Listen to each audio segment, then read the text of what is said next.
Nageenyi baraar waaqayyoo isiniif haa baay'atu. Kabajamtoota hordoftoota koo akkam jirtu? Nagaa keessanii galata waaqayyoo nagaa koodha.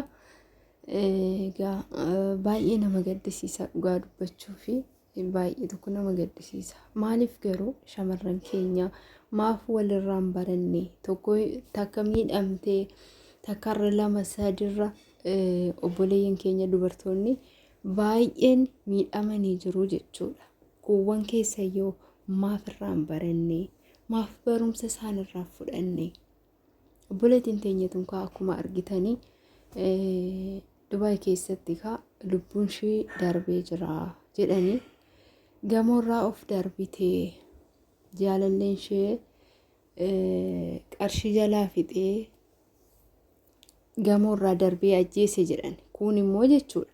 Kun immoo gamoorraa of darbitee jedhu. Miceeyyoon kun dhuguma gamoorraa of darbitee moo dhuguma jaalalleen ishee ajjeese? Dhugaa waaqayyo dhugaa ishee waaqayyo qofatu argaa jechuudha. Kanaaf hojii dhabdee taa'aa jirti jechuudha. Taa'aa turte. Kanaaf hiriyaa isheetiin illee hojii naa barbaadii naan jettee turte jettee hiriyaan ishee liiv irratti baatee haasoftee jechuudha. Amma har'a erga lubbuun ishee darbee miidiyaa irratti baatee liiv irra dhuftee amma har'a odeessitu gaafa ishee rakkattee rakkina ishee sitti himattee rakkoo ishee san erga dhageessee booda immoo obboleettii teenya kana rakkoon ishee kana rakkoo ishee furuu qabna rakkoo keessa jirti lubbuu ishee baraaruu qabna jettee maaf gaafa san liiv irratti baatee hin haasofne jechuudha. Hiriyaan isheetti dhiyaattu jechuudha. Dhugaa waaqayyo. Mi warreen biyya Arabaa jirtan, warreen biyya keessanii baatanii mana ormaa keessa jirtan hundi keessanuu jechuudha. Yaadaami fageessati yaada dhugaa waaqayyo. Karoora baaniif maaf daganna? Karoorri baaniif bar hojjennee jijjiiramuufi. Malee biyya ormaa keessa teenyee dhiira filachuuf moti mana ormaa teenyee dhiira hawuu dhiira heeruma barbaaduu moti jechuudha. Inni sun immoo inni qaba guyyaa qaba wanti hundu gaafa biyya keessanitti deebitanoo hin heerumtu. Dhugaa waaqayyo fataa jettanii baqa dhiira barbaaddanii osoo hin taane isin barbaadetti itti heerumtu jechuudha. Har'a TikTokidhaan, Imoodhaan, Facebookidhaan garee uumanii bultii warra bultii barbaadu jedhanii kanaan walitti fidanii kan walitti heerumsiisan kuni dhugaa waaqayyo umti isaan bareedu jechuudha. Baay'ee tokko nama gaddisiisa. Egaa obboleettii teenya waaqayyo lubbuu ishee hamaaru mirga qulqullootaa ishee haa kaa'u dhugaa. Baay'ee nama gaddisiisa. Miceeyyoon tana fakkaattu yoo akkanattiin asheeta kanatti yoo ishiin akkanattiin haftu baay'ee nama gaddisiisa jechuudha. Nama boruuf hawwii guddaa qabdudha. Nama boruuf waan guddaarra ga'uu yaaddudha jechuudha. Jaalalleen isheen jaalatte sunillee kan isheen filatte sunillee kan boru waan guddaa waliin yaaddudha. Boru waliin ilmoo horattee bultii ijaarrattee ilmoo horattee waa baay'ee isa wajjin kan yaaddu ta'eeti kan isa filatte jechuudha. Garuu dhiirri tokko gantuudha dhugaa.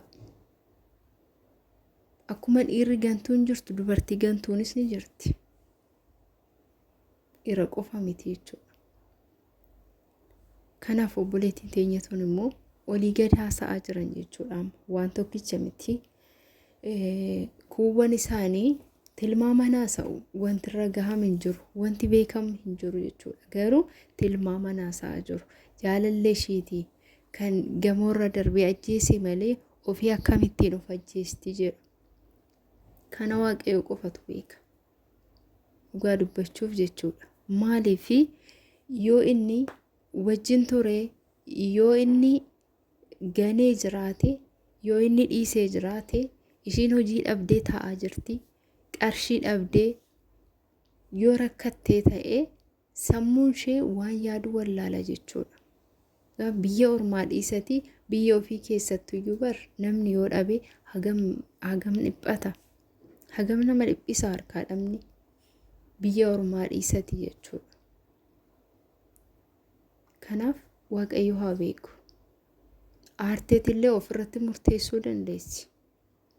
Yoo ishiin aartee waan hin taane yaaddi seexanni immoo godhi jedhaan jechuudha. Bakka raawwadhu jedhaan waan gaarii osoo hin taane waan hamaa yoo ishii yaadde jechuudha. Kanaaf obboleettiin teenya tuni aarteetillee aaran of darbuu dandeessi. Ani waaqayyo haa beeku. Dhugaa waaqayyo garuu baay'ee tokko na gaddisiiste jechuudha. Baay'ee tokko mucayyoon kana fakkaatu yoo kanattiin lubbuu ishiin darbu baay'ee nama gaddisiisa. Mee baradhaa dhugaa shamarran keenya barumsa guddaa isiniif ta'a. Meerraa baradhaa. Mee walirraa baradhaa. Tokko yoo miidhame kan biraa barumsa fudhadhaa, akka barumsaatti fudhadhaa. Dhugaa waaqayyo walirraa hin baratan maaliif garuu baay'ee nama gaddisiisa. Keessattuu warri mana ormaa keessa teessanii karoora baataniif dhiiftanii karoora isin harkaa bada. Ta'uu hin qabu gongumaa jechuudha. Waan biyya baaniif san dagachuu hin qabnu. Kaayyoof karoora keenya san dagachuu hin qabnu gongumaa jechuudha. Beekte? Kasi jaalatte sunis jaalallee natti filatte sunis jechuudha. Gaafa biyya galtanitti waliif beellamaa. Bakka biyyatti gallee wal fuunadhaan wal beellamaa. Onlaayiniin akkuma nama kaanii haasaa